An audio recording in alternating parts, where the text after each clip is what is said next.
na verdade, a todos. Boas-vindas a todos os participantes desse ciclo de debates jurídicos.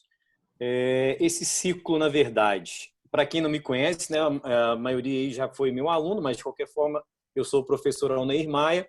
Muitos me conhecem, outros não, mas, então, a nossa ideia nesse ciclo de debates, ciclo virtual, é realmente substituir, na medida do possível, a Semana Jurídica da FUMEC, que é sempre um evento que traz aí ideias novas, debates diversificados de pessoas que não fazem parte da instituição, para engrandecer e enriquecer a formação de todos os nossos alunos. Então, eu desejo a todos boas-vindas.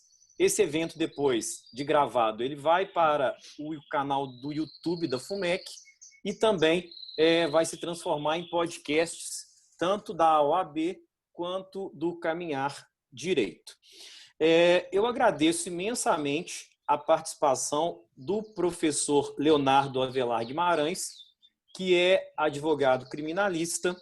Ele é mestre em Direito Processual pela PUC Minas, professor da PUC Minas e da Escola Superior de Advocacia da OAB de Minas, e também coordenador da pós-graduação Lato Sensu em Ciências Penais do IEC da PUC Minas também. Então, em meu nome, em nome de toda a organização e da própria FUMEC, eu agradeço muito a participação do professor Leonardo Guimarães. E dando sequência para poder, em nome da própria FUMEC, do curso de Direito, conduzir ou pelo menos participar dos trabalhos, o professor Daniel Firmato vai nos falar um pouco a respeito da Semana Jurídica e dessa nossa ideia, desse nosso projeto. Muito bem, boa tarde a todos. É um prazer revê-los, né, por meio dessa reunião virtual. A coordenação sempre esteve, sempre está e estará aberta a todos os bons projetos, a todas as iniciativas, né, dos nossos alunos, dos nossos professores. Então, dentro de um espírito altamente democrático, todo e qualquer tipo de iniciativa que seja exequível, que seja viável, ela é imediatamente acatada pela coordenação e assim será. Então, fiquem abertos aí a todas essas práticas. Eu felicito muito sempre o professor Sérgio Zandoni, o professor Oneir, que encamparam esse projeto junto com os alunos, né? Com a Ana Clara, com o Lucas, né? O Pedro também, que já tem esse projeto do Caminhar Direito e agora estando à frente aí do ciclo de debates jurídicos, que nós teremos esse apenas o início de vários outros que virão, que seguirão em sequência, da qual todos estão desde já convidados, sempre discutindo temas atuais, temas instigantes do nosso momento, do tempo de direito que nós vivemos, do tempo jurídico ímpar, pela qual nós estamos formando e passando pela história, né? Então, parabenizo a todos, felicito a escolha do nosso primeiro palestrante, professor Leonardo Avelar. Seja muito bem-vindo, mesmo de forma remota aqui, a essa nossa casa. E o sucesso em seus projetos, seus propósitos, e que o evento hoje seja o primeiro de muitos que seguirão. Muito obrigado. Então, dando sequência propriamente, sem muita formalidade, que a ideia nossa era mais essa mesmo, né? Menos formalidade e permitir a todos uma interação, inclusive pelo chat. Quem quiser fazer perguntas a respeito do tema, que é o Acordo de Não Persecução Penal, pode fazer as perguntas através do chat. Nós vamos anotar e, na medida do possível, dentro do tempo, colocar para o professor Leonardo Guimarães tratar do assunto. Então, de imediato, eu passo a palavra para o professor Leonardo Guimarães, a quem eu agradeço novamente o convite, de pronto aceitou o convite, e então vai nos brindar aí com essa temática que é o Acordo de Não Persecução Penal.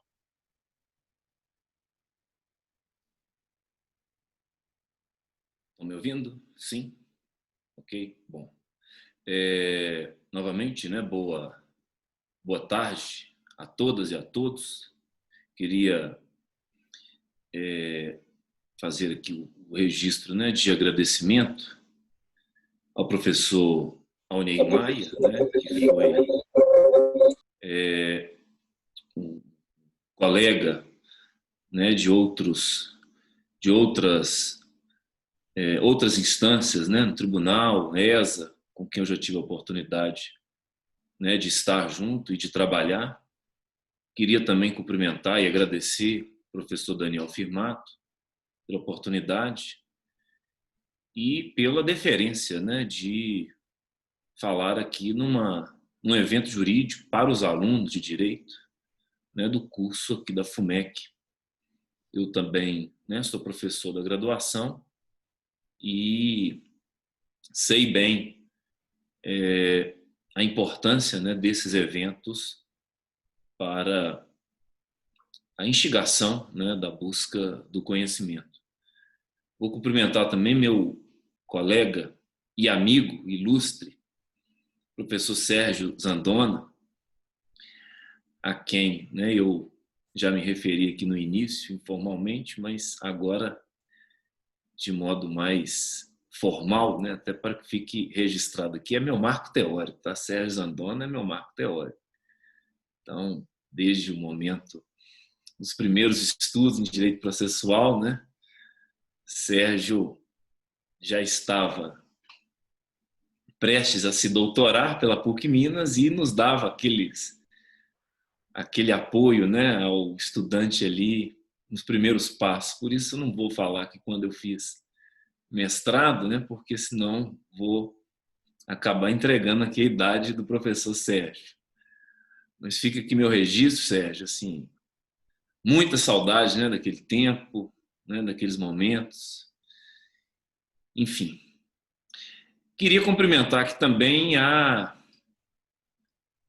representante, né, do corpo discente, Ana Clara Rosas, pela deferência, pela presença e em nome de quem cumprimento todos os estudantes de direito. Bom, o tema, né, que foi sugerido aqui para que nós falássemos é o acordo, o chamado acordo de não persecução penal, embora assim formalmente não tenha esse nome, né? É dito na lei que o Ministério Público vai propor o acordo de não persecução, mas a lei não deu esse nome para esse acordo, né? Então isso aqui já seria aqui um primeiro apontamento. E esse dito acordo foi trazido para o direito brasileiro pela Lei 13.964 de 2019, que vulgarmente se chamou, né, se denominou de lei anticrime, ou lei que estaria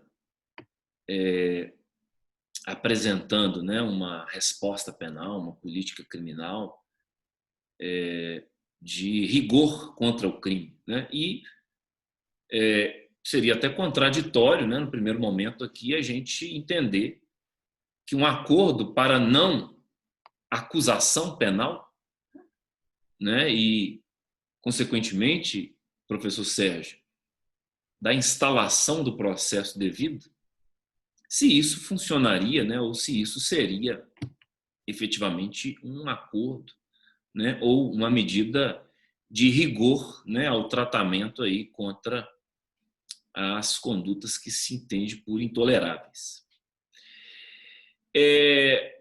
Bom, como nós temos aqui um público, né, específico e o assunto talvez mais agrade aqui, no primeiro momento, né, nas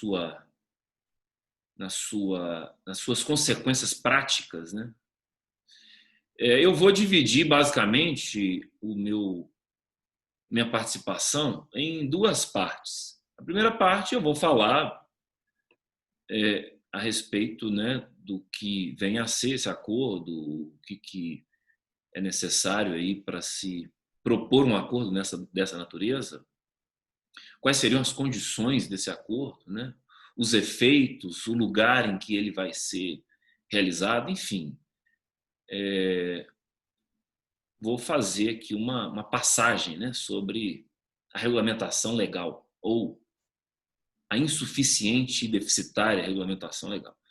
E logo após, evidentemente, eu vou trazer aqui algumas críticas, né, porque, pelo que tem se apresentado aí, esse acordo não é tão bom assim. E nós temos aqui algumas reflexões que podem ser trazidas tanto no que toca ao direito penal, à criminologia, ao direito processual e à própria política criminal. Bom, um resgate aqui bem breve a respeito do histórico, né? Porque, na verdade, essa chamada justiça penal negocial, isso, de certa maneira, é uma tendência, tá? Não só no direito brasileiro, mas também a partir das reformas que as legislações de processo penal, do sistema de justiça criminal, operadas na América Latina nos últimos 20 anos, fizeram. Então, o pretexto, né, dessas reformas foi, efetivamente, adequar o processo penal, né, os sistemas de justiça que existem, né, nos países da América Latina aos tratados internacionais, notadamente aqui à Convenção Americana de Direitos Humanos. Bom, esse foi o pretexto, né? Evidentemente que tivemos algumas medidas, né, ou alguns institutos que foram introduzidos nessa perspectiva, talvez aí até como uma moeda de troca para se bancar, né, politicamente a mudança dessas legislações. E moeda de troca em que sentido?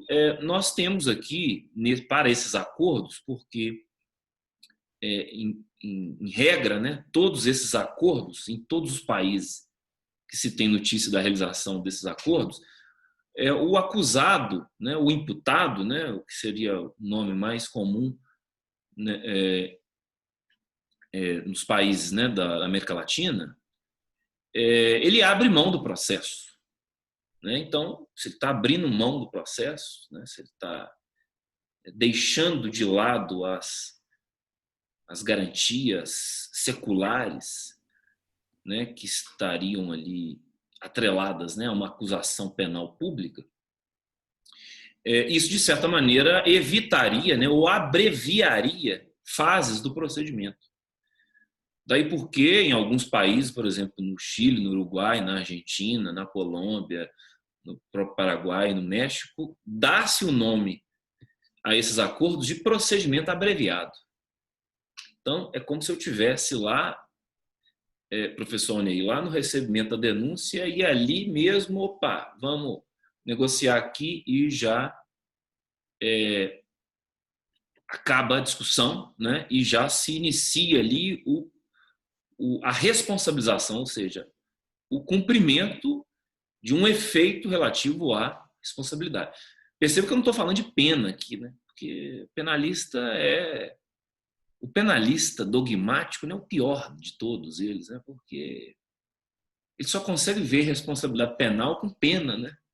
E aí, enfim, nós temos talvez aí, né, 200 e poucos anos de estudos científicos na área da justiça penal, né, do sistema penal, e não conseguimos rever, né, a forma ou elaborar uma forma de responsabilização penal sem pena, né? Agora que está sendo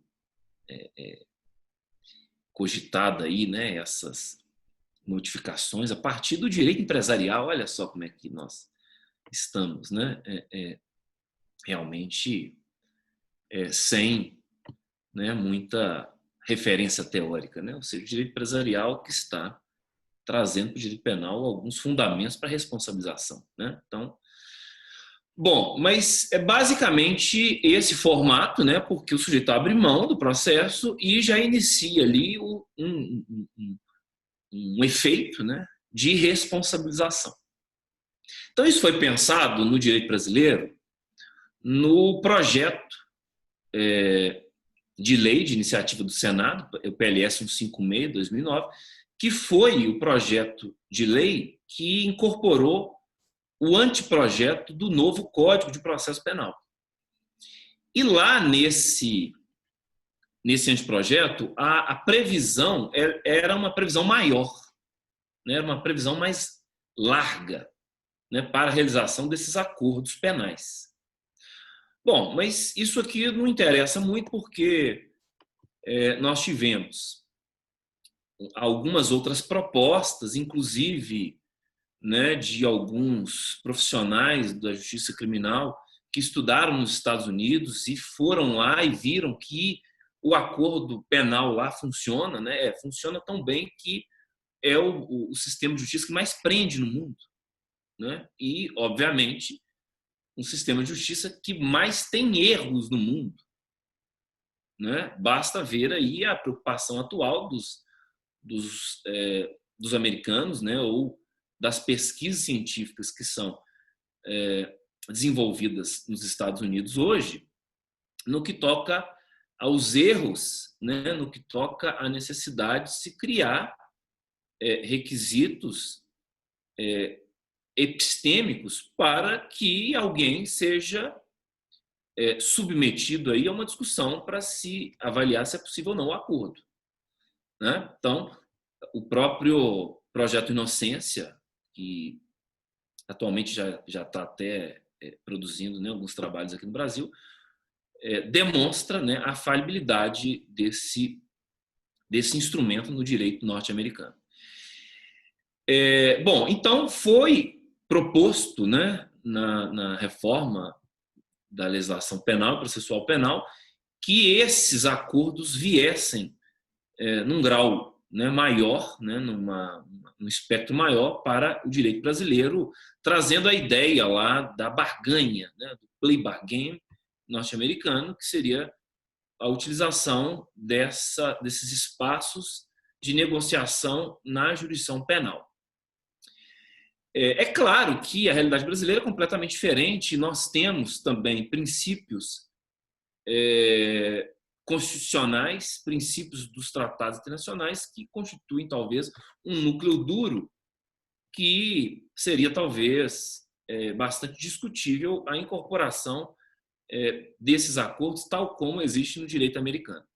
Mas o fato é que nós já temos basicamente dois instrumentos para que esses acordos sejam feitos no direito brasileiro. O primeiro deles seria a colaboração premiada, que já estava regulamentado no direito brasileiro a partir da Lei 2.850, e com a Lei 13.964, além da regulamentação melhor da colaboração premiada, que na realidade a colaboração premiada é um eufemismo que se dá, né, ao instituto, na realidade, da delação premiada, né? Porque, na realidade, o que se tem são delações, né? Ou confissões para o próprio agente para a responsabilidade alheia, né? Nós tivemos também essa incorporação do chamado acordo de não persecução no atual artigo 28A do Código de Processo Penal. E aí, falando, né, primeiramente aqui dos requisitos, né? A gente tem que falar aqui dos requisitos. De acordo com esse dispositivo, artigo 28A do Código de Processo Penal, esse acordo seria possível desde que o afetado, né, pela negociação, né, talvez aí o destinatário da proposta, né? Destinatário da proposta, que a gente não pode nem falar de proponentes aqui, né? Destinatário da proposta confessasse formal e circunstanciadamente o delito, né? Então, primeiro eu vou falar dos requisitos, que depois a gente vai entrar aqui nos problemas, né? A infração penal ou a capitulação à infração penal não pode ser de crime com violência, né, ou praticados mediante grave ameaça, e a pena mínima, né, eu falei da pena mínima, né, não a pena máxima, a pena mínima do delito tem que ser inferior a 4 anos. Então, delitos com pena de 3, 2, 1 ano seriam suscetíveis aqui de acordo, né? Pena mínima. E aí que vem, talvez, aqui o grande mistério, né? Que para aqueles que estudaram na PUC Minas, vão lembrar aqui do professor Rosemiro, quando chama a atenção, quando faz críticas bem efusivas aos chamados conceitos jurídicos indeterminados, né? Então, aqui é usado, talvez, um conceito jurídico indeterminado que não existe, literalmente, respaldo aqui teórico, né? O acordo tem que ser necessário e suficiente para reprovação e prevenção do crime. Então, é retomado aqui, talvez, né, aquelas funções da pena. Mas o acordo não pode redundar numa pena. Como é que usa um fundamento da pena? E, ademais disso, esse próprio fundamento da pena, você tem problemas de justificação teórica para ele. Porque reprovação seria a retribuição, né? A atribuição de um mal. E a prevenção seriam todas aquelas ideias que surgiram, né, a partir da chamada criminologia clássica, de que a mera tipificação penal e a aplicação de penas seriam fatores de redução dessas condutas intoleráveis, né, desses comportamentos que a legislação não se tolera. Então, isso é muito discutido, né, em estudos de direito penal e também na criminologia, e a lei vem e faz referência a esse termo aqui, esse conceito jurídico indeterminado, porque a gente não sabe o que é necessário, suficiente para reprovar e prevenir, enfim. O que seria isso, né? Bom, aí eu vou fazer a crítica, evidentemente, criminológica daqui a pouco para mostrar como é que isso aqui pode ser usado contra alguém, né? O mesmo dispositivo nos incisos, né? Inciso 1, 2, 3, 4, 5, vai estabelecer aí as condições do acordo. Ou seja, quais são os efeitos do acordo? Então, veja, primeiro eu tenho que estar apto a fazer parte do acordo. Segundo, eu tenho que estar de acordo com aquilo que se estabelece como cláusulas do acordo, né? Então, o primeiro deles é a reparação do dano, a restituição da coisa à vítima. Evidentemente, se tem dano e se tem também vítima. E aí, até uma primeira observação aqui, né? A maioria dos crimes hoje na legislação brasileira são crimes de perigo. Ou seja, então, esse dispositivo aqui, ele não se aplica, né? O inciso 2, que é renunciar voluntariamente a bens e direitos indicados pelo Ministério Público como instrumento, produto ou proveito do crime. Então, aqui, evidentemente, que tem que ter essa pertinência, né, de que esses bens ou poderiam ser, talvez, objeto de busca, apreensão ou até mesmo do sequestro, né, e do perdimento posterior. No 3, que é o prestar serviço à comunidade, né, e que seria aqui equivalente a uma pena restritiva de direito, que nós temos já no direito brasileiro, né? O 4, a prestação pecuniária, né, ou seja, um pagamento que, eventualmente, seja feito ou para a vítima ou entidade pública, né, definida pelo juízo da execução penal. E talvez aqui um problema, né? Olha só, que a gente trabalha, e tanto em direito penal, né, nós colocamos a legalidade penal como uma barreira intransponível do Estado frente à liberdade humana, né? Frente à liberdade. Agora, ver o inciso 5 parece que revoga o princípio da legalidade, né? Porque atribui aqui ao Ministério Público a possibilidade de impor qualquer condição, né, que o Ministério Público entender como proporcional e compatível com a infração imputada. Então, peraí, mas você não estuda aí lá no primeiro nos primeiros passos no estudo do direito penal, que a legalidade penal veda a chamada criação de penas aleatórias, né? Penas ad hoc, né? Penas de exceção, penas criadas para o caso. Então, enfim, nós temos aqui essa possível criação de penas para o caso, né? Então, veja, qual que vai saber como, que pena que vai ser aplicada nisso aqui, né? Então, isso aqui já tem um outro problema que nós poderíamos apontar aqui. Bom, eu não vou falar aqui das vedações, porque na realidade, todas elas, eu não vou falar de todas as vedações, porque parece que os requisitos já excluem muitas infrações penais, né? Ou não, né? O fato de ser considerado aqui da infração necessariamente não poder ser, né, com violência ou grave ameaça, e, né, aquela outra previsão de que tem que ser necessário o acordo para reprimir ou para prevenir, enfim.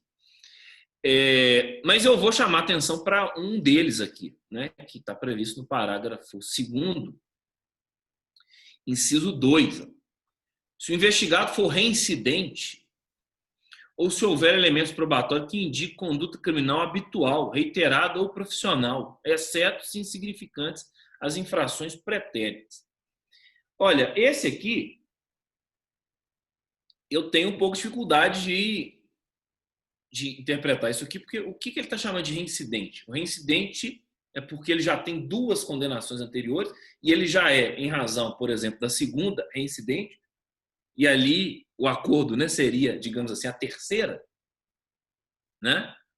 Então, enfim, não sei o que é isso aqui. Para mim, seria isso, porque você só tem o status de reincidente desde que você seja condenado definitivamente por um outro crime após a prática, né, de um delito anterior e desde que não tenha aquele interregno temporal que estabelece o artigo 62, 63 do Código.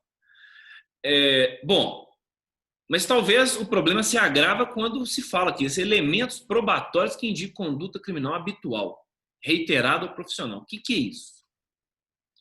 Porque, veja, nós não estamos trabalhando aqui, nós não estamos fazendo essa discussão no processo, não.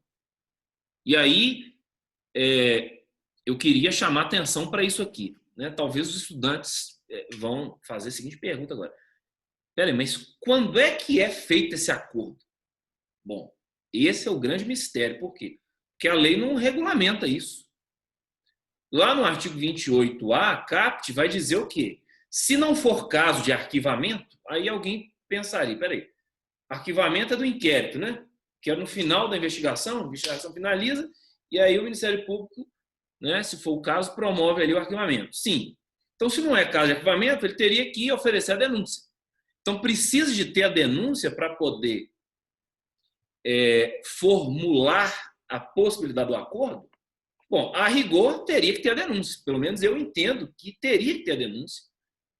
Teria que ser realizado um debate a respeito da admissibilidade eventual daquela denúncia e, no passo seguinte, no momento seguinte, é que seria adequado avaliar se cabe ou não um acordo.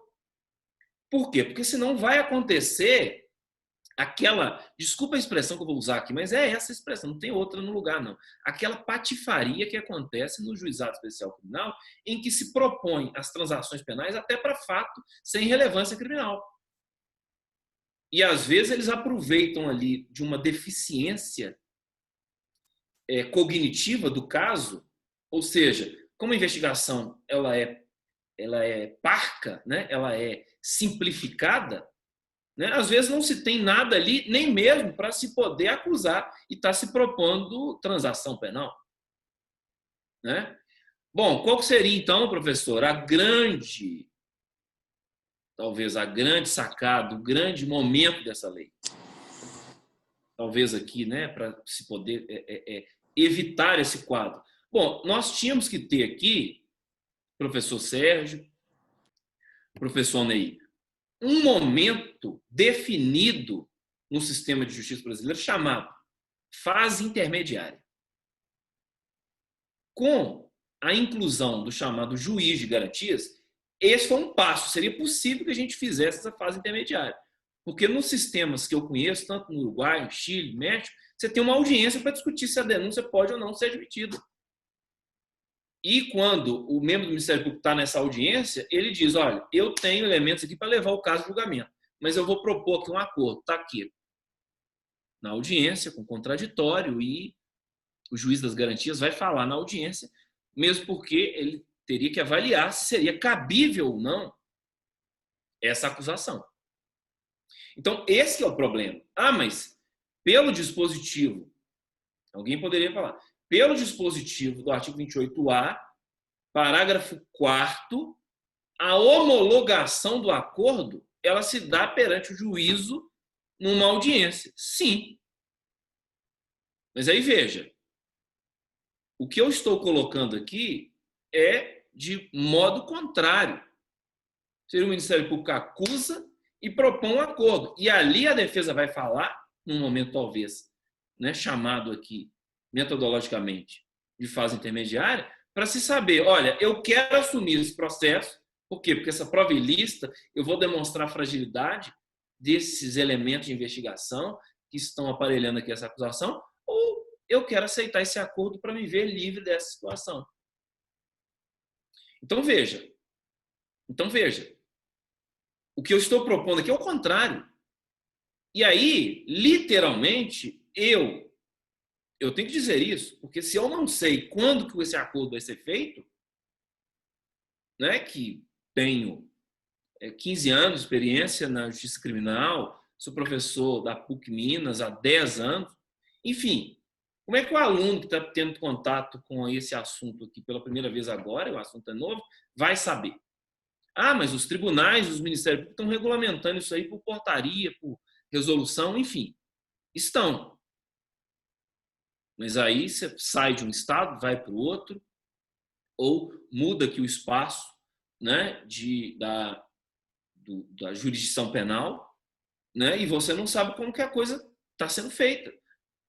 Porque, em alguns casos, a própria defesa, olha só, que inversão de ordem aqui, a própria defesa está provocando, eu vi os colegas da Defensoria Pública já se manifestando nesse sentido, a própria defesa provoca que o Ministério Público propõe um acordo. Peraí, mas isso aqui, a rigor, deveria ser proposto pelo Ministério Público, né?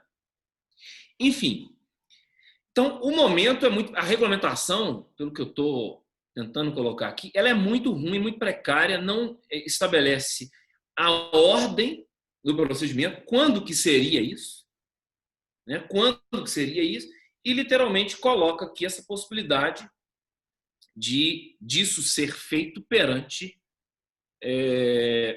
o juiz, né, para fins tão somente de homologação do acordo. Então, veja, e a etapa lá preliminar, por exemplo, de negociação das próprias cláusulas do acordo? Porque isso aqui pode envolver um debate, uma discussão. E aí? Qual é o espaço para isso? Qual o momento disso? Né? A lei não trata. A lei não trata. E agora, nós temos uma outra discussão decorrente dessa aqui. Por quê?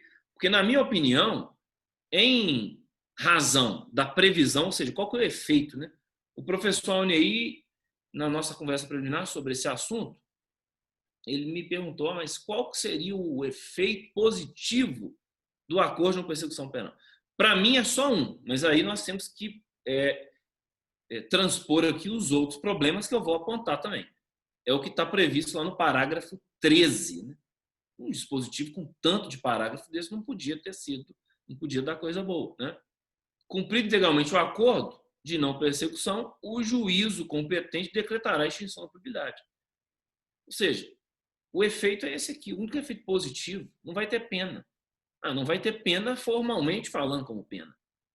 E, consequentemente, o sujeito não pode ser considerado, né, para fins futuros como incidente. Enfim. Então, basicamente, seria isso. Isso me leva a sustentar, e aí eu acho que eu vou finalizar aqui, Alnei, e nas perguntas, né, com os debates aqui, aí eu vou introduzindo as críticas, que basicamente seria esse aqui o formato, tá, de discussão, né, proposta e requisitos e o lugar da homologação do acordo, mas essa lei, para mim, é uma lei penal. Mas afetou o Código de Processo, né? Porque eu não trabalho com aquela dicotomia norma penal, norma processual, norma mista, né? Seria o intermediário, não. Para mim, eu tenho normas do sistema penal. Então, toda norma do sistema penal que, de certa maneira, vai facilitar ou não a persecução penal, e, evidentemente, que eu coloco aqui a reboque disso a pena, né, eu trato como norma penal. Então, essa norma penal, para mim, essa é uma norma penal para mim, sobretudo porque importa na extinção da punibilidade, daí porque eu vou ter que aplicar a ela o efeito da legalidade penal, que é a retroatividade. E aí vem a segunda pergunta, né? Até onde vai a retroatividade? Para o caso que já foi proposto, já tem denúncia, para o caso em andamento, para o caso que está no tribunal via recurso, para o caso que está lá no STJ, para o caso que já transitou em julgado, mas o sujeito não cumpriu a pena, e às vezes até para aquele que já cumpriu a pena. Por quê? Porque ele pode retirar o status de reincidente eventualmente no crime posterior pelo qual ele foi condenado, né? Então isso aqui não foi tratado e evidentemente essas respostas aí elas terão que ser dadas a partir da aplicabilidade desse novo dispositivo que não foi pensado no sistema de justiça brasileiro, que não foi debatido com ninguém, né? Inclusive o assunto relativo aqui à confissão, que vai dar um problema assim enorme, vai dar um problema danado essa questão dessa confissão aqui, porque o que se pensou para essa confissão foi evitar outros processos no sentido da responsabilidade ficar registrada, ficar consignada para outras áreas do direito, né, que não a área penal. E aí o sujeito vai lá, confessa, reconhece ali a sua punibilidade, por exemplo, né, a sua responsabilidade, e aí ele não cumpre o acordo. E aí? Como é que vai ser feito ali aquela confissão? Vai valer para ele posteriormente? E a confissão quando ele delata outro? Ela pode ser usada contra os outros, né? Porque realmente a necessidade de se ter essa confissão aqui, ela não tem absolutamente nada a ver com o objetivo do dispositivo. Então eu vou devolver aqui a palavra, porque eu vi que eu me alonguei um pouco, né? E para que a gente não perca aqui a oportunidade também da participação de todos, eu faço essa interrupção aqui para voltar eventualmente aqui com as perguntas, né, com alguma outra dúvida sobre o acordo de não persecução. Ô, professor Leonardo, eu agradeço muito, te cumprimento pela sua exposição, realmente fez uma abordagem muito interessante da temática, nos ensinando aí com toda essa sua experiência, essa sua expertise em relação ao assunto. Eu vou abrir para as perguntas, especificamente o Pedro e a Ana vão atuar nessa fase de perguntas, mas eu quero fazer uma pergunta, aproveitando que eu estou com a palavra. Eu li um material do professor Aurí Lopes Júnior a respeito do acordo de não persecução penal, e ele fala que o acordo de não persecução penal poderia ser usado para casos onde a tese defensiva fosse muito fraca. E, necessariamente, então, seria interessante que fosse alinhado esse acordo com o Ministério Público para evitar uma condenação pior posterior. Então, ele fazendo um elogio, digamos assim, à possibilidade. Isso é a posição do professor Aurí. E também tive a oportunidade, uma honra de conversar com o professor Alexandre Moraes da Rosa a respeito do mesmo tema. E ele fala também da questão da mensuração da pena, porque é possível trabalhar, então, balizas de redução e de aumento de pena para poder verificar a incidência ou não do acordo de não persecução penal. Aqui em Minas, principalmente, o Tribunal de Justiça ele é muito cauteloso com a utilização dessas penas em perspectiva, né? Não tem a pena em concreto. Então, eu queria te perguntar o seguinte, as duas perguntas já aproveitando o ensejo, e fomentar o debate. Essa questão da tese defensiva, da fraqueza dela, é realmente interessante para o acordo de não persecução penal? E segundo, como é que fica essa questão das penas em perspectiva, já que o TJ, estou tratando o TJ de Minas, que é um assunto mais regionalizado, já que ele não gosta de trabalhar com essas penas hipotéticas, digamos assim, e o acordo exige isso.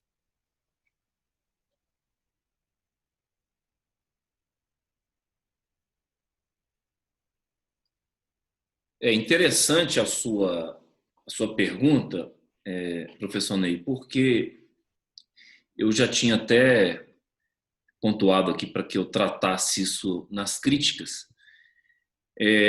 Talvez seja essa a maior crítica processual que se possa fazer em relação ao acordo. Não existe um patamar, digamos assim, cognitivo para que seja usado como requisito para se propor o acordo. Então, daí entra naquele receio que nós teríamos de que o acordo poderia ser usado até mesmo para casos em que o Ministério Público tem uma base empírica, né, uma base cognitiva fraca para se poder acusar. Isso a gente viu, né, funcionar em outros países, porque até a gente fazia, né, uma pergunta para os fiscais, né, representantes do Ministério Público desses países que nós visitamos. Eu faço parte do grupo de pesquisa chamado Observatório da Mentalidade Inquisitória.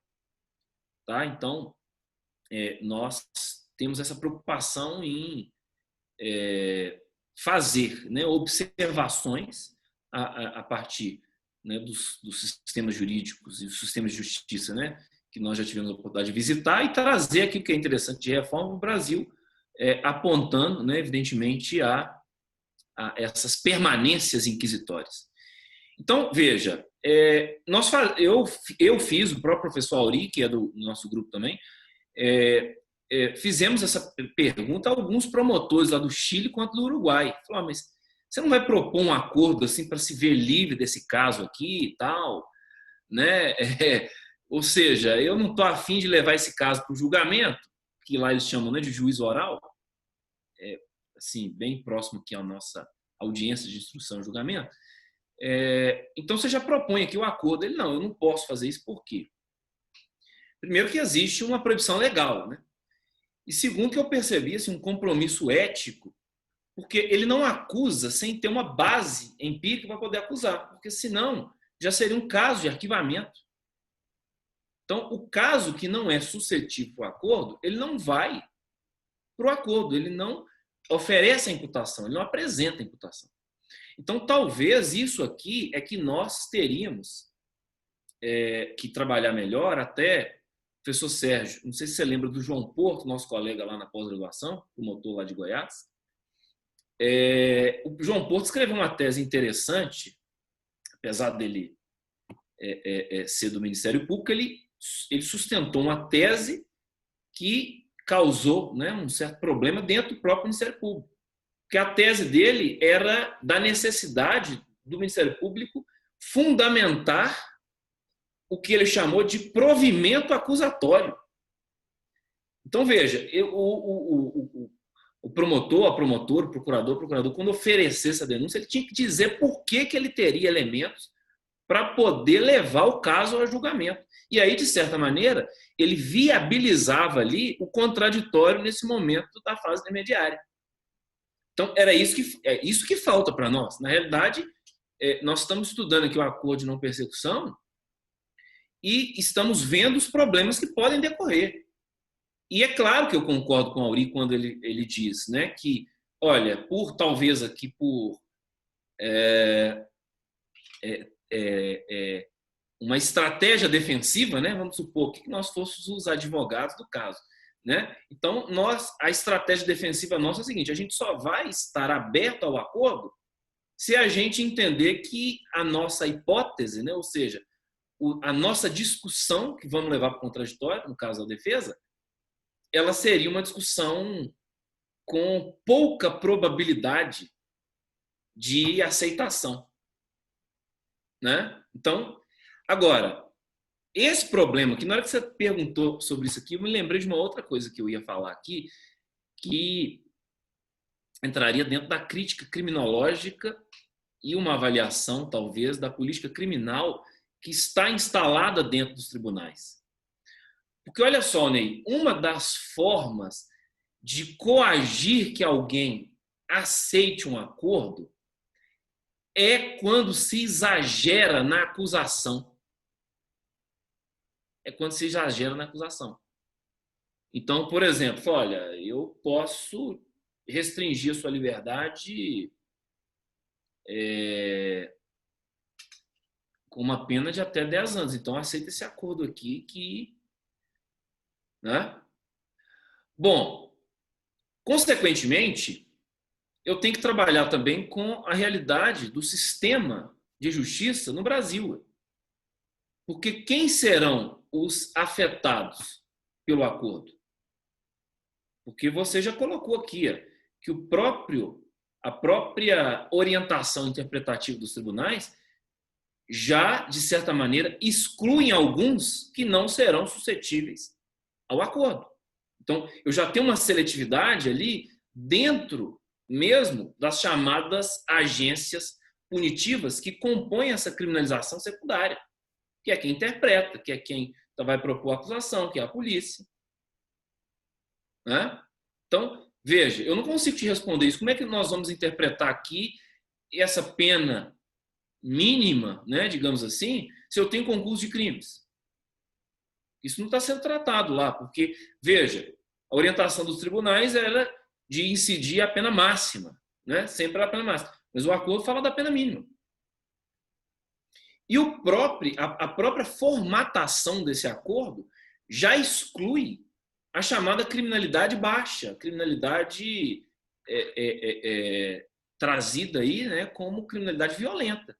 Porque está vedado os chamados crimes com violência e grave ameaça. Então, a quem será dirigido esse acordo? E um terceiro eixo aqui, que a gente tem que considerar também, dentro da criminologia e dentro dessa avaliação seletiva, você imagine, quem são os defensores? Eu, você e Zandona. 3 professores. Bom, eu vou defendê-lo bem e eu vou saber do risco, se o cara ser acusado ou aceitar o acordo. Agora, essa é a realidade dos acusados no nosso sistema de justiça, né? Certamente vocês dois têm muito mais elementos para falar do que a mim. Por quê? Porque a advocacia, eu tenho que falar isso aqui, A advocacia, de um modo geral, que está militando aí, principalmente na área penal, é uma advocacia que não está qualificada para poder contraditar, e aí eu vou usar até uma expressão nossa aqui, para poder fiscalizar o poder punitivo, tal como ele deveria ser fiscalizado. Porque, veja, no meu caso, no seu caso, como advogado, você consegue fazer isso bem. Agora, essa não é a realidade da grande maioria. O que eles fizeram, e talvez o exemplo do Chile seja o melhor aqui para a gente poder falar, não teria como fazer o estabelecimento desse novo sistema de justiça se você não trabalha na base em garantir a isonomia processual para aquele que vai ser afetado e principalmente para aquele que é a parte mais fraca. O que eles fizeram lá? Estruturaram a defesa. A maioria das defesas lá são públicas e são muito bem feitas. Então, veja, né? Por um lado, você não tem requisito cognitivo. Vai ser feito esse acordo como? E aí entra um outro problema aqui que eu estou pensando aqui, que vai afetar também a seletividade. O sujeito, para estar disponível para o acordo, ele tem que ter confessado. E essa confissão, ela é para quem? Porque o código... Eu lembro do professor Sidney Sá falando, né? E só um parênteses aqui, uma brincadeira. Confissão você faz para padre, pastor, delegado ou juiz. E o código diz, confissão, processo penal, é para autoridade policial ou juiz. E aí? Porque, veja, se ele confessou lá na delegacia e eventualmente estava sem o acompanhamento de um defensor, como é que você, como defensor, vai agir a partir daquele momento em que ele confessou? Que defesa que você tem ali, Sérgio? O cara confessa, eu estava com um caso outro dia, o sujeito confessou um fato lá que envolvia acusação de crime sexual. E que, na realidade, não houve crime. Só para se colocar que a coisa... Só que ele confessou.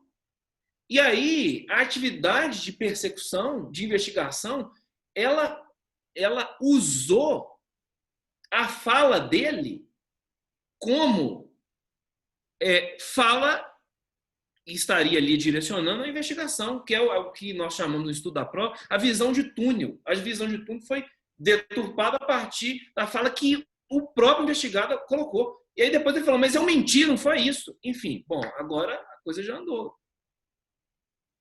Né? O momento já andou. E aí? Então, esses são os efeitos aí. A gente vai ter que se preocupar. Né? Enfim, essa pergunta foi muito interessante, me fez fazer esses desdobramentos, justamente com isso.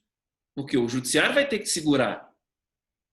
O judiciário vai ter que mudar a política criminal e aí vem um outro problema, que talvez seria um outro motivo de coação para o acordo. O que se esperar? O que a gente pode esperar dentro das soluções, dentro das interpretações no nosso sistema judiciário hoje, no nosso sistema de justiça hoje? Eles mudaram a interpretação da presunção de inocência em 10 anos, 3 vezes.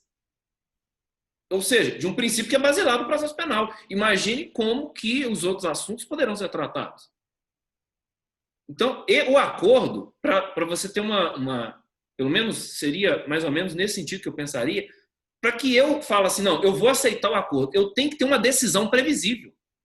Que aí vai sentar na nossa banca de advocacia, você e Sérgio, e falar, olha, os tribunais estão pensando assim, e aí a gente corre um risco aqui de enfrentar esse processo, dispõe para o cliente, e aí, nesse caso é melhor você aceitar o acordo aqui, velho.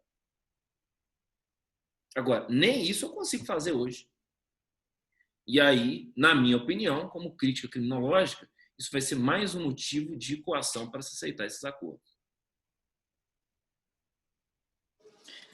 Agradeço a sua resposta e vou colocar aí o pessoal, então, os meninos, para poder também participar, tanto o Pedro quanto a Ana, que também tem questões a fazer. Por favor.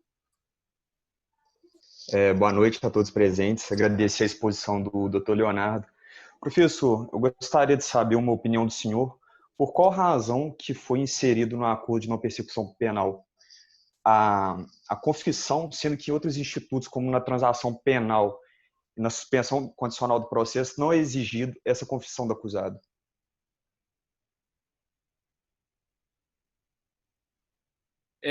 Assim, eu ia falar que essa pergunta é a pergunta de $1 milhão, né? Assim, quem tiver a resposta. Mas, veja, esse acordo de não persecução, ele fez parte da proposta de lei de reforma do sistema de justiça do ministro da Justiça anterior a esse governo. No caso, era hoje o atual ministro Alexandre de Moraes, né, que foi ministro da Justiça do senhor Michel Temer. E, veja, pelo que eu acompanhei, né, do debate, principalmente gente que trabalhou lá na elaboração desse texto para ser apresentado lá no Congresso, porque passou pelo Ministério da Justiça, foram nomeados ali alguns professores, né? E essa necessidade da confissão, ela tinha um fundamento, legal, fundamento jurídico, qual seja, de evitar outros procedimentos relativos aqui à responsabilização do agente. Então, imagine, ele faz esse acordo na persecução penal, aquilo, né, deveria ser pensado também como um elemento para se vincular à responsabilização administrativa, à responsabilização civil, né? Enfim. Então, esse que foi o objetivo.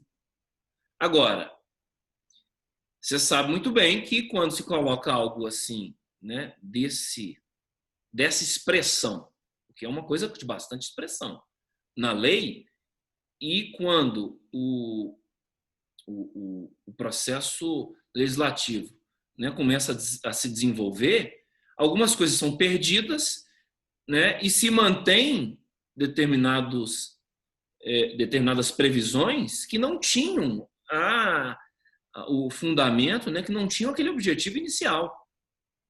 Né? Então, assim, veja, hoje eu não consigo, talvez, eu não consigo te explicar a necessidade dessa confissão para além, né, de uma tentativa aí de encurtamento da investigação pública, às vezes até mesmo de uma tentativa que hoje também bastante frequente no nosso direito processual e penal, que é a chamada privatização das investigações criminais. Né? Porque hoje, efetivamente, se o sujeito fala antes, né, se ele coloca ali a sua ideia, né, a sua hipótese, né, vamos assim dizer, primeiro, né, ele larga primeiro, né, ele chega primeiro e pode-se conseguir, até mesmo usando as instituições oficiais, para se poder chegar a uma conformação, pelo menos efêmera, ali, precária daquela hipótese. Né? Antes dessa lei, assim, no curso lá de advocacia criminal da ESA, eu falo para os alunos, né, que são advogados, que estão enfrentando aí o poder penal, né, enfim, falo, olha, gente, quando a polícia não tem o que fazer, quando a investigação não tem onde chegar, o que eles fazem? O foco passa a ser o investigado.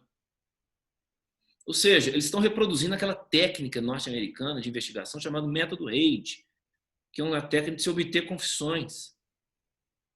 Ou seja, direciona toda a força coercitiva da persecução e da investigação sobre o sujeito. Eu já cheguei a falar isso diretamente para alguns persecutores, né, vamos dizer, alguns integrantes aí das agências de persecução. Falei, esqueçam os acusados, esqueçam o investigado, esqueçam o imputado, esqueçam o suspeito. Vocês têm hoje mecanismos muito mais eficientes de conseguir reunir uma base empírica contra alguém. Né? Mas, então, veja, o que isso vai gerar aí?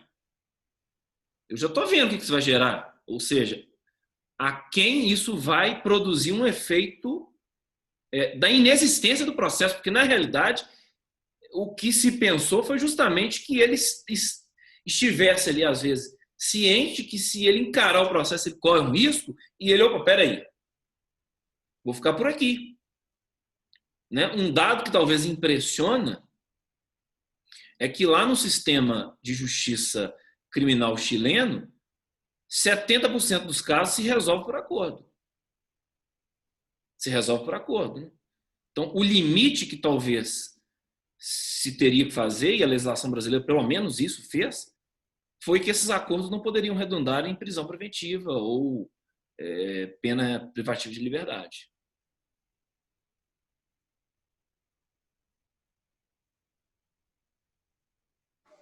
Ana? Boa noite a todos. Primeiramente, eu queria agradecer a presença do professor Leonardo. Está sendo um prazer ouvi-lo discorrer sobre o acordo de não persecução penal. E a minha pergunta, na verdade, vai ser uma pergunta que eu vou extrair aqui do chat. A gente está com algumas perguntas. Uma delas é se cabe o acordo de não persecução penal para processos que estavam em curso na data da entrada em vigor da Lei 13.964, com denúncias recebidas, mas sem a sentença prolatada. Bom, eu entendo, né, eu particularmente entendo que o acordo de não persecução penal ele é cabível até depois do trânsito julgado, né? Inclusive para quando já se tem um cumprimento da pena e eu demonstre que o cumprimento da pena ou que a incidência, né, de um eventual acordo ele poderia trazer um efeito benéfico para aquele sujeito que estaria interessado no acordo.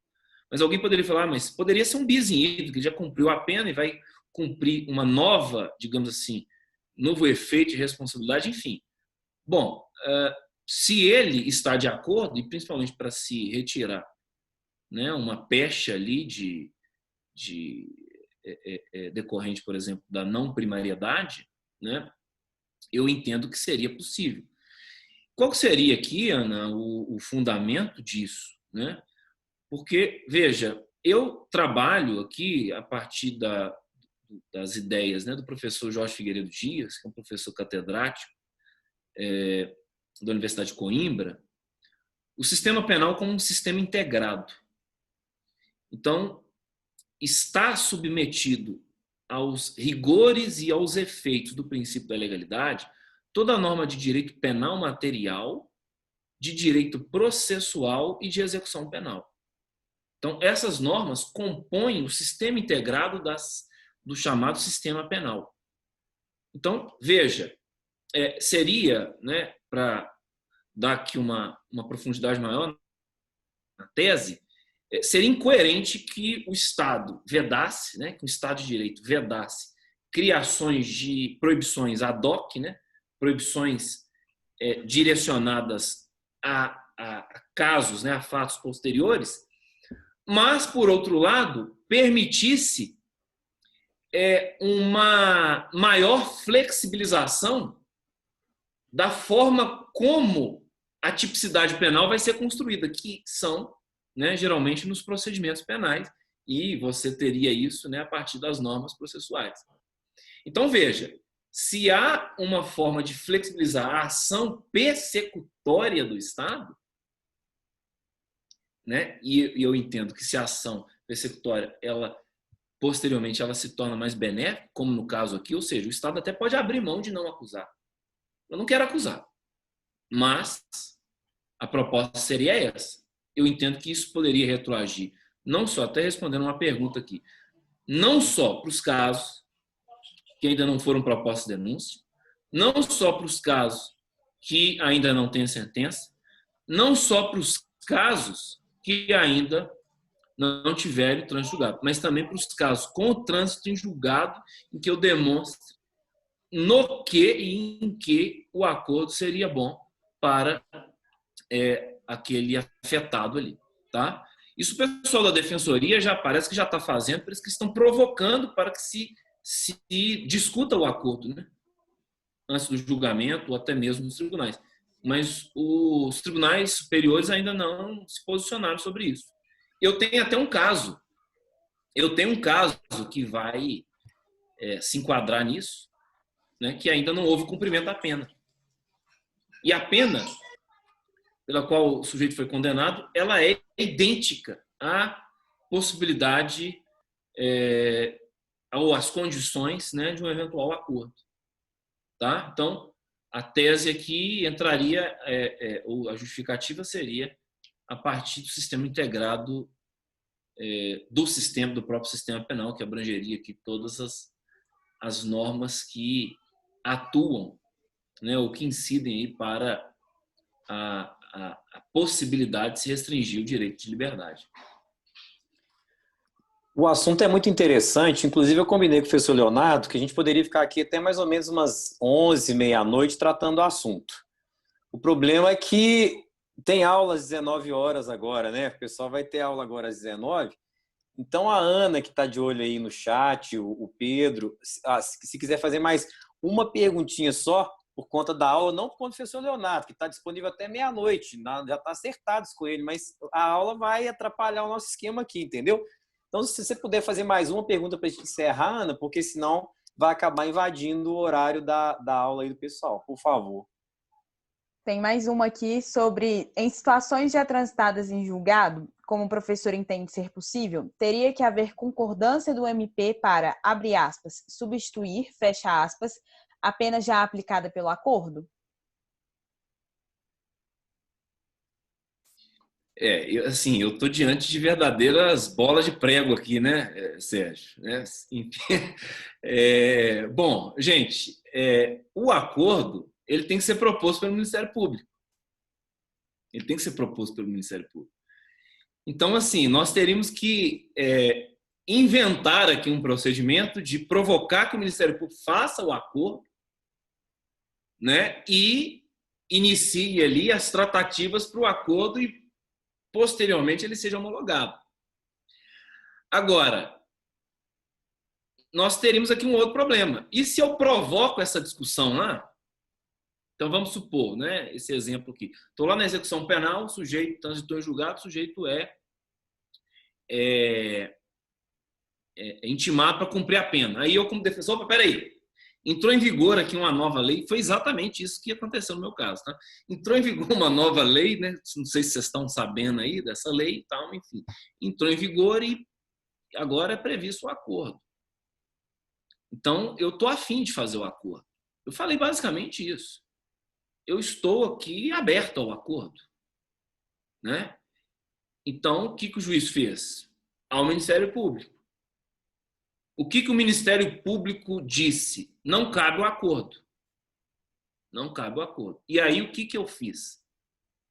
Qual que é o procedimento aqui que está sendo tratado no artigo 28A?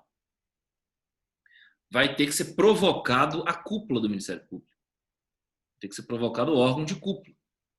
Né? Inclusive, assim, tem até um problema aqui, porque o 28 foi também alterado pela Lei 13.964, que passou, né, a reger a nova forma do arquivamento do inquérito policial, da investigação.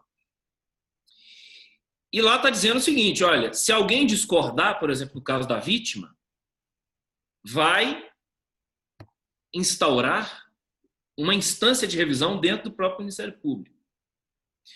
Só que isso, o ministro Luiz Fux, quando, né, do exercício da presidência do Supremo, agora já, né, efetivamente o presidente, ele suspendeu a vigência desse dispositivo. Então está valendo, o 28 antigo, em que o procurador-geral. Então, veja, até o momento nós não tivemos uma manifestação do procurador-geral. Porque, respondendo aqui a pergunta objetiva, quem tem que propor o acordo é o Ministério Público. Agora, se o procurador-geral disser que não é cabível o acordo, aí nós vamos ter que fazer o controle jurisdicional dessa manifestação. Aí o judiciário, no caso, né, nesse caso aí, eu acho que vai ter que ser, inclusive, diretamente no TJ, né, a decisão do procurador, né, um habeas corpus, ou seja, olha a confusão que a gente pode chegar. E eu posso chegar, eu falei com um advogado que trabalha comigo aqui, falei assim, nós vamos chegar no Supremo com esse caso, que vai ser o nosso leading case lá. Né? Por quê? Porque se o procurador falar assim, não cabe o acordo, eu vou provocar o tribunal e aí o caminho, né, totalmente já previsível aí, né, por parte de vocês. Vou para o STJ, vou para o Supremo via habeas corpus, o recurso em habeas corpus. Então, veja, eu não estou dizendo aqui que o judiciário vai propor o acordo, mas eu estou dizendo que eu tenho direito a ter o acordo. E aí eu não posso falar que isso aqui não seria direito subjetivo. Por quê? Porque se é algo que beneficia o sujeito e eu estou adepto a aceitar aquele acordo, inclusive para perder o status de não primário, né? Aí, o que vai acontecer? Vai voltar lá na primeira instância, imagina, chegar lá no Supremo e falar, não, ele tem direito subjetivo ao acordo. Volta lá e propõe um acordo. Aí começa a discussão a respeito das cláusulas do acordo, que pode gerar também, ou seja, dessas chamadas condições, que podem gerar também outros desdobramentos, né? Inclusive outros controles. Então, é muito obscuro. Vocês me desculpem aqui, assim, eu tô... a Ana está dizendo aqui, aí já prescreveu, exatamente isso. Né? Eu não consigo dizer assim para você, é assim. Por quê? Porque isso não está tratado na lei. E aí a gente tem que ficar usando, talvez, aqui de estratégias, né? Só quem advoga aí que sabe como é que você vai fazer aquela, né, estratégia de defesa. E vai parar onde? Vai parar nos tribunais superiores, inclusive em habeas corpus. Né? E os ministros lá estão xingando até. Não entra com habeas corpus, porque o ministro do STJ recebe 25 habeas corpus por dia. Mas é claro, olha a patifaria que é nos tribunais na primeira instância. Isso aqui faz parte de um problema mais grave, né? Não sei se vocês viram aí há pouco tempo, mas essa do acordo vai ter problema também. O Tribunal de São Paulo é o mais reacionário do país. É o top 1. Top 1. Depois, eu tenho que dizer, é o TJ de Minas, tá? Segundo lá, o top 2 é o TJ. Bom, vocês viram a carraspana pública que a sexta turma deu no TJ de São Paulo, porque eles estavam negando a aplicar a jurisprudência do Supremo do STJ a respeito da possibilidade de substituição da pena no chamado tráfico lá com a causa de diminuição da pena. Os caras estavam prendendo gente. Pena de 1 ano e 8 meses, Sérgio. Prisão em regime fechado.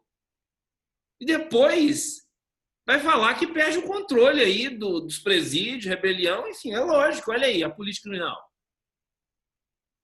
Parece que não tem ideia do efeito que isso pode gerar, né? Agora, para mim, preparem-se.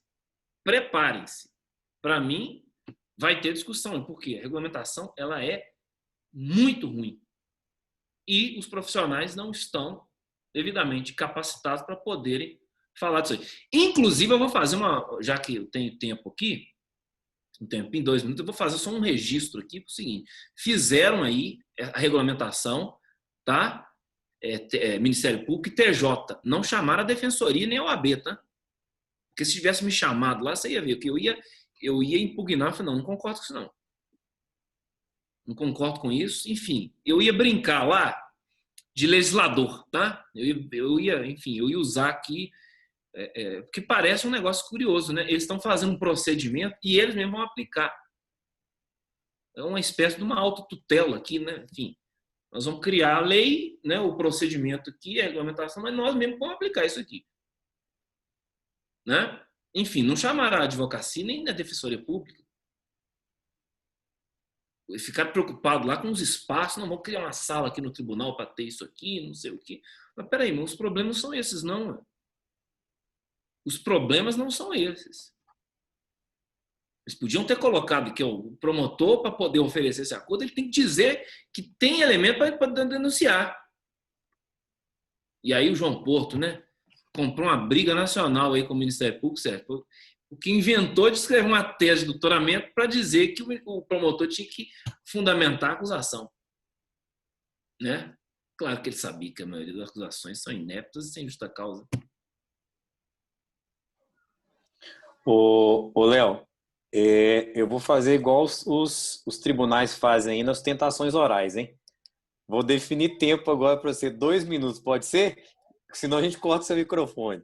Porque, agora, brincadeiras à parte, até porque essa nossa ideia desse ciclo de debates não é ser uma palestra, é ser realmente um bate-papo mais descontraído, e é o meu perfil, o Sérgio também é mais tranquilo, os meninos e tal, mas é porque realmente está encavalando com o horário. Eu vou ver se o Schenck faz mais uma pergunta e a gente finaliza de verdade, mas 2 minutos, hein?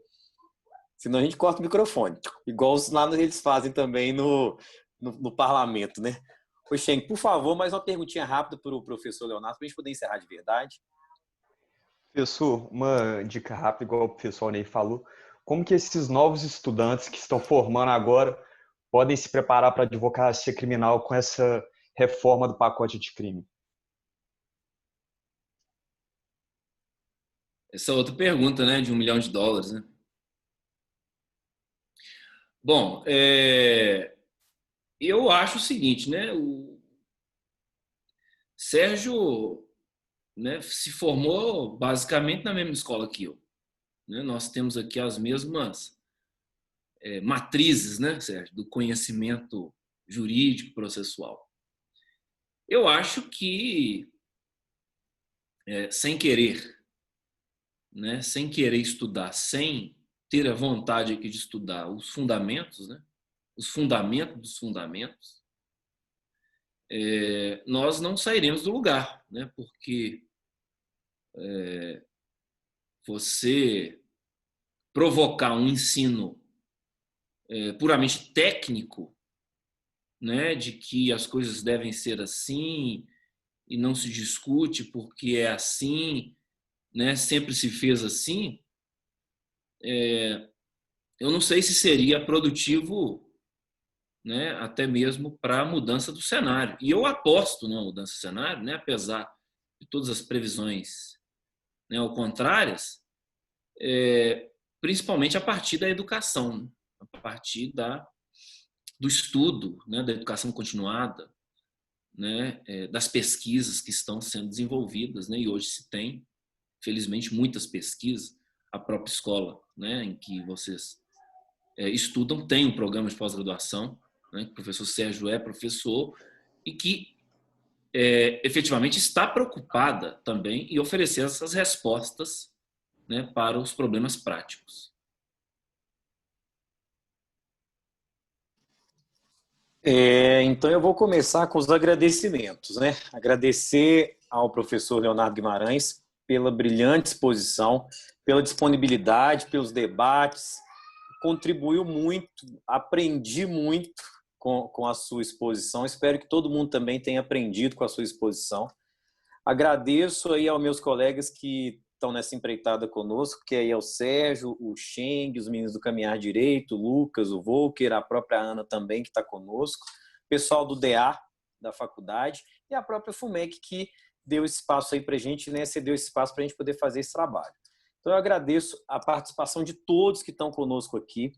Esse material, todos os alunos, né, que estão participando, esse material vai ser disponibilizado depois no canal do YouTube, vai se transformar em podcast também.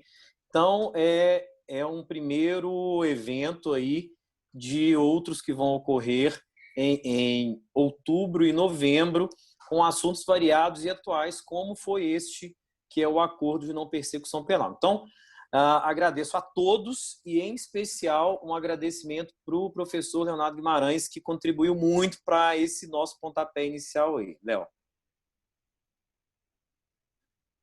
Bom, eu que agradeço pela oportunidade, pelo prazer, né, de estar aqui falando para amigos, né, de longa data e para os estudantes, né, principalmente, que para mim são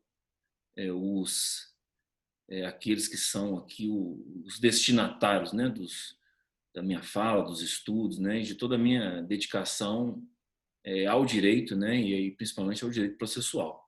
Eu agradeço Sérgio, agradeço a Ney, agradeço Pedro, agradeço Ana, deixar aqui registrado também meu abração ao professor Rodrigo Suzano, né, amigo, diretor da faculdade, né, e estou à disposição, né, me marquem aí, tirem uma foto aí, né, façam aí o registro para ficar até para a posteridade, né, ficar aí para os momentos futuros e certamente eu penso que nós iremos, né, nos encontrar, né, em outras jornadas aí de estudos acadêmicos. Muito obrigado, pessoal. Então, com essas considerações, professor Leonardo, eu encerro então esse evento. Aguardo a participação de todos nos próximos e a gente se vê então pela frente aí, como o professor Leonardo acabou de falar. Um abraço para todos, boa noite e até uma próxima oportunidade. Obrigado, Léo. Tchau, tchau. Obrigado, gente. Um abraço, gente. Tchau, tchau.